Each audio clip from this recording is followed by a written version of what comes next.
Hi, I'm Selena. Welcome back to my channel. Today it is time for another weekly reviews. Today I'm be reviewing two books. One of them is All Systems Red by Martha Wells, and the other is The Shadow of Kyoshi by FCE. Before I get into anything else, though, I will just say that I do go into a little bit more detail when I talk about my reviews. I don't really go into spoilers, but it might be a little bit more detail than you want if you want to go in mostly blind or blind when reading, so maybe skip these reviews and come back when you have read these books, if you have not read them yet. So starting first with All Systems Red, I really enjoyed this book. This, if you don't know, I'm sure you've seen it probably because it is a very popular sci-fi circulating around BookTube. This is an adult sci-fi novella about a sec unit robot who calls itself Murderbot, who has basically hacked its own system and spends its free time where it's not working as a security unit, watching soap operas and other forms of media entertainment. It's not really interested in its job all that much, but it does it.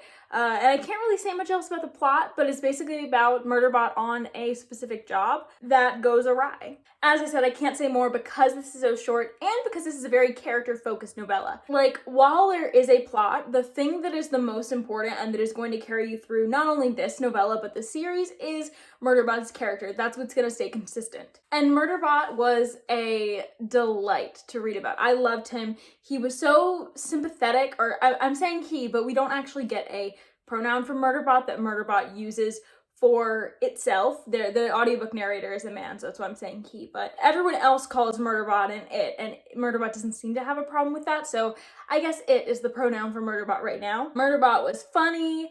Murderbot had this sort of dry humor and this sort of I don't care about a lot attitude. Murderbot was relatable. It has a lot of depression and anxiety. I really enjoyed Murderbot and getting to know its character. I thought it was really good. The side characters, even though I had trouble kind of remembering them all, I thought they were good too. I enjoyed seeing how Murderbot saw their dynamics with each other and at first getting to know them through that. It was interesting to see them navigate their relationship with Murderbot and kind of the blunders they made with it. I did have trouble telling the side characters apart, the people that Murderbot is on this job for and as acting as their security unit. I did have trouble telling that crew apart.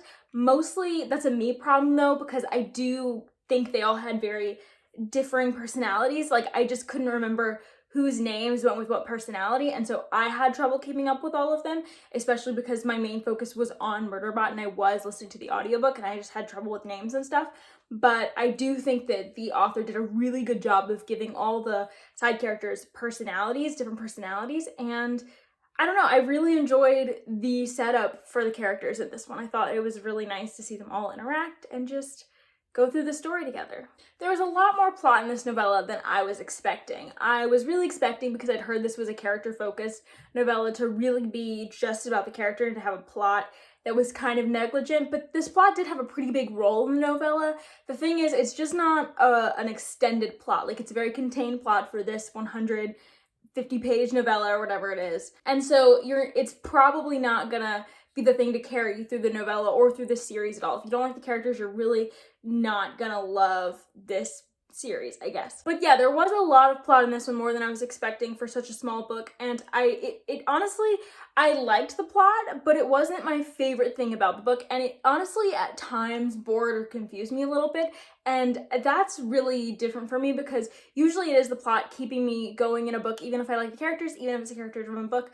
I usually need some sort of plot to go along with, and this one I was sort of I don't know, I was a little bored by the plot. It wasn't my favorite part of it, which is odd because usually plots are my thing. And I think that was somewhat intentional because this is a very contained one book plot. The rest of the plots of the series are really just going to be, the thing we're following for the rest of the series is Murderbot's journey. So that's what's going to keep you going, not the plot of this novella. I wasn't bothered by the length because I think the length was what the author was trying to do here. It's a novella, I understand that. But I am really excited to see what this author can do with novels, and I know that she is putting out full-size novels for this series, and so I'm really excited to see where those go. This novella was really impressive, and I'm glad I read it.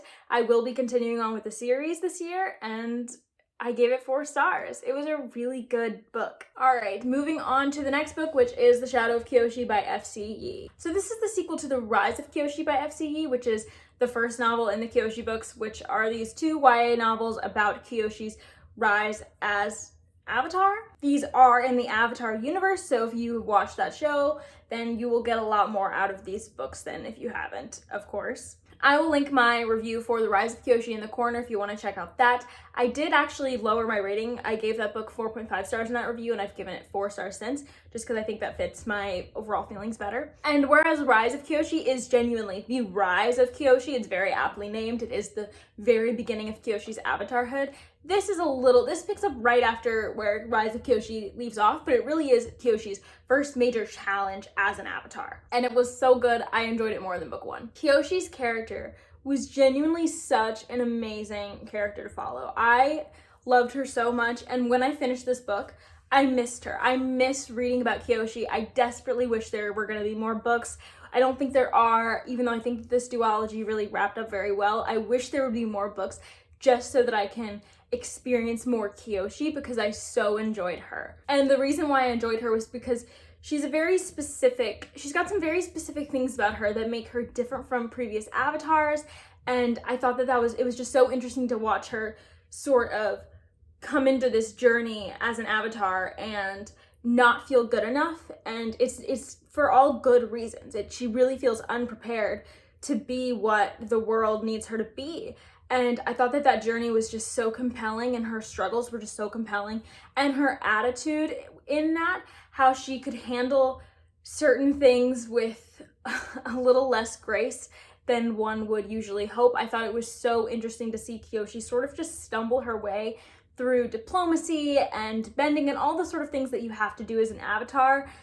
Seeing Kyoshi not be good at those things was actually so compelling to me, because it made her feel so much more real. It made her feel like the Kyoshi that I pictured when I was watching the show, the Kyoshi that was mentioned, who did what she had to do regardless of what it meant for her own honor, or the Kyoshi that was sort of a different kind of avatar, different style of avatar, because she didn't know how to be anything different. She was still just learning this, and she was trying to do what works, and she was really just trying to do her best. I think that the Kyoshi that you find in these books are not the Kyoshi that you see in the original Avatar show, like when she is briefly shown.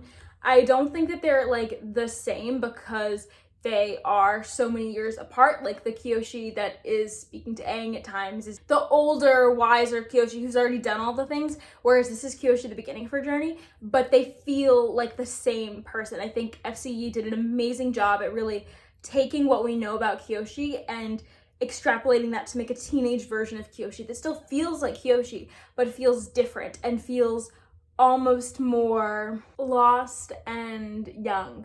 So the villain situation in the Kyoshi books is also really good and interesting. I feel like if you are a person who really loves the trope of a chosen one or hero or whatever who has a connection with the villains of the story, both of these books really do that in a really interesting way, in a really good way. And so if you're into that trope, I think that you will enjoy how these books do that. I really enjoyed the plot of this book way more than I enjoyed The Rise of Kyoshi. That's why I've rated this so much higher. I think that the plot of this it was a very political plot, and it was about Kyoshi sort of navigating the political landscape of the Fire Nation, and I really, really enjoyed that. I always love political plots. I thought that the way it was done in this book was really great, and I loved seeing that side of the Avatar world. I always enjoyed when we got political conflict with Aang and Avatar, and then I also really enjoyed when we got it, but we didn't get very much with Korra. And so the way that we navigate the courts and stuff in Kyoshi is just so good. I enjoyed it so much. It was just a treat to read about the political intrigue in this book in the Avatar world. However, I will say the plot did feel a little bit meandering. To me, the first book definitely felt more meandering, but this one still kept a little bit about that. The difference to me, though, is the first book, I don't know if it had the right payoff to make the meandering stuff feel planned and like it was all necessary, whereas this book did. I really felt like there wasn't an unnecessary scene in this, and even if I couldn't tell where everything was going, or if it just felt like we were dabbling in multiple plots and it was like, how are we going to end this and tie this up? I was proven wrong. FCE did tie this up really, really well, and he did end this book really, really well. And so the meandering stuff, looking back on it, it wasn't as meandering as I thought it was. But while I was reading it, that was the criticism that I felt. Speaking of tying things together, the ending was an ending. I really enjoyed this ending and everything that went down there. I think that it did a trope that I don't love, but overall I still really love this ending, and I did love where we ended up. And then the epilogue, the very last ending, that was good. That was so fun. The world building was good and very consistent with the Avatar universe, specifically the spirit world. We got to see a little bit more of the spirit world in this book, and I feel like it felt more like the spirit world of Atla rather than Korra. And so I really enjoyed that, because the spirit world in Korra I didn't like that.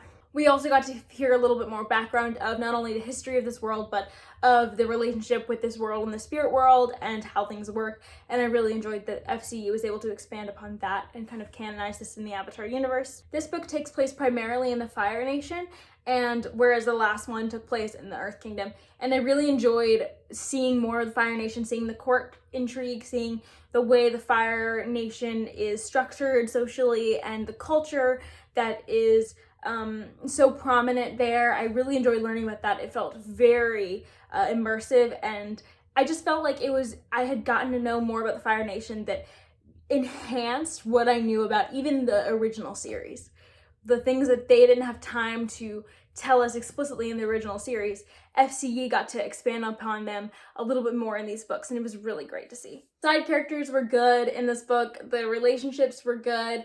The central relationship that Kyoshi has is one of my favorite romances. It is so good. Honestly, this book did a really good job of feeling like the original Avatar to me.